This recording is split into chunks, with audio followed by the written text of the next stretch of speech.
Madame la Présidente de la Conférence Générale, Madame la Présidente du Conseil exécutif, Madame la Directrice Générale, Excellences, chers collègues. J'ai traversé l'Atlantique pour participer à cette Assemblée qui m'est si chère et pour occuper un siège pour lequel nous avons lutté avec détermination. Au cœur de cette maison des nations, Haïti occupe son unique poste de gouvernance dans le système onusien.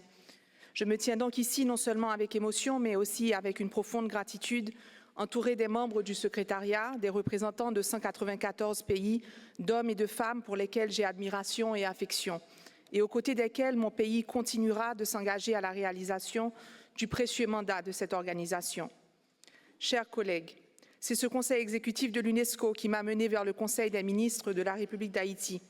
Ici, c'est depuis cette nouvelle fonction que je m'adresse à vous aujourd'hui. Je ne le ferai pas avec le formalisme diplomatique espéré, mais avec le franc-parler qui a toujours caractérisé mes interventions ici, avec la même obsession de briser le silence.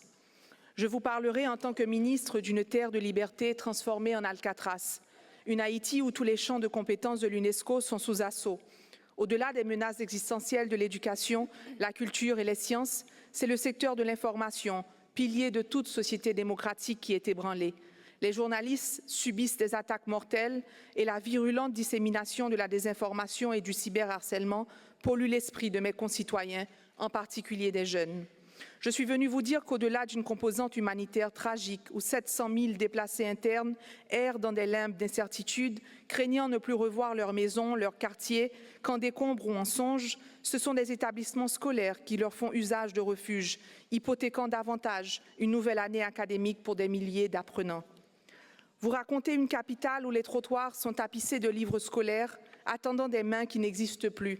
Des enfants, jadis porteurs d'espoir, aujourd'hui happés par les gangs, et devenus l'espace d'un ciment, victimes et bourreaux, tour à tour, vigies de gangs, brûleurs de cadavres, contraints par l'autophagie de leurs tripes à choisir entre leur innocence et leur survie. Dans mon pays, théâtre d'un combat entre l'éducation et la faim, c'est la violence qui l'emporte. Vous confiez que tout mon peuple, plus de 12 millions d'âmes, est pris en otage par 2000 bandits, que 6 millions de mes compatriotes vivent en insécurité alimentaire et que s'accélère le spectre de la famine, la première de l'hémisphère. Que les filles et les femmes sont encore et toujours en première ligne des ravages des bandes armées, qu'entre janvier et mai de cette année, plus de 4000 vies ont été dévastées par la violence basée sur le genre. Excellence, il y a 2 jours à Washington, j'ai invité 600 femmes à ne jamais garder le silence face aux injustices. Je vous formulerai ici le même appel. Je vous implore de ne plus détourner le regard de mon pays. Ce bain de sang que nous voyons se profiler peut et doit être évité. Ne rien faire, ne rien dire ferait de vous comme de moi des complices de l'inacceptable, des co-auteurs de nouveaux jamais plus. Chez moi, chaque nuit est une loterie de carnage où la vie perd sans cesse. Ici, dans cette salle, j'entends encore les cris de plus de 117 innocents massacrés le 3 octobre dernier. Leur dernier sourire, leur dernier baiser, leur dernier espoir nous hanteront longtemps si leur mémoire ne nous propulse pas à l'action. Si nous permettons que ces enfants, ces femmes, ces hommes arrachés à la vie, à l'amour, à leurs rêves, s'ajoutent en vain au macabre panthéon de l'insécurité. Dans cette maison qui sert aussi de rempart contre le racisme et la discrimination, vous ne pouvez plus rester insensible aux effets insidieux des politiques racistes et du discours de la haine qui gangrène ma région. De Springfield, Ohio, à Santo Domingo, nous ne pouvons plus rester silencieux. Nous ne pouvons plus rester silencieux devant les 500 000 Haïtiens ciblés par une décision de déportation en masse, en violation flagrante de leurs droits humains et des traités internationaux dont vous êtes aussi les dépositaires ici. Une opération qui n'épargne personne, ni nourrissons arrachés du sein de leur mère et mis en cage, ni jeunes filles emportées seules au milieu de la nuit et livrées pour compte. Je représente le tiers d'une île que certains voudraient amputer, comme pour redessiner une frontière en césarienne, expulser un corps que l'on souhaite rejeter, chasser cette diaspora ostracisée, déshumanisée, refoulée par les horizons nouveaux où elle avait pourtant espéré se reconstruire. D'honnêtes gens victimes d'abus dans la chair comme dans l'âme, aux mains de leurs voisins.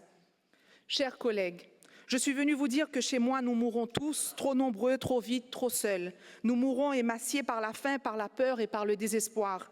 Nous mourrons aussi de honte, nous, fiers descendants de Dessalines et de Catherine Flon, héritiers et gardiens d'une dignité sacrée arrachée au prix du sang, aujourd'hui réduits à tendre la main pour des miettes.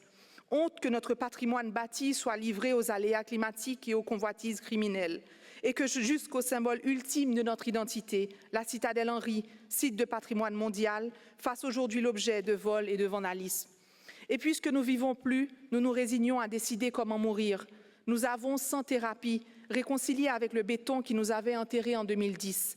Nous avons choisi de monter et de renforcer nos murs, choisi de sombrer sous les dalles d'un éventuel séisme, mieux que sous les balles d'un perpétuel terrorisme.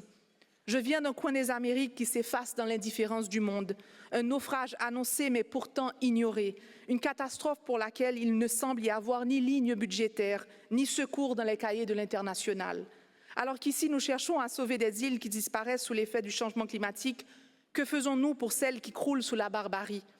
Chers collègues, dans cette compétition tragique où les malheurs du monde se disputent votre attention, la situation de mon pays doit vous alarmer. Je vous exhorte à rapporter à vos capitales qu'un petit pays, autrefois grand, a aujourd'hui de grands problèmes qui pourraient, avec votre aide, devenir petits. Je vous exhorte à adhérer au plan d'action de soutien à la transition élaboré par le secrétariat de l'UNESCO en partenariat avec Haïti et pour lequel je remercie la directrice générale. Vu de loin, le plus grand risque réputationnel auquel fait face l'organisation n'est pas le silence face à des attaques à caractère personnel, ni la chasse au scandale à l'interne, mais plutôt dans notre silence face aux urgences qui nous obligent à l'externe. Je vous exhorte donc à ne pas vous complaire à participer à une cérémonie de commémoration en l'honneur des victimes de notre inaction collective, ni à vous résoudre à une minute de silence en mémoire du prochain massacre qui aura lieu chez moi.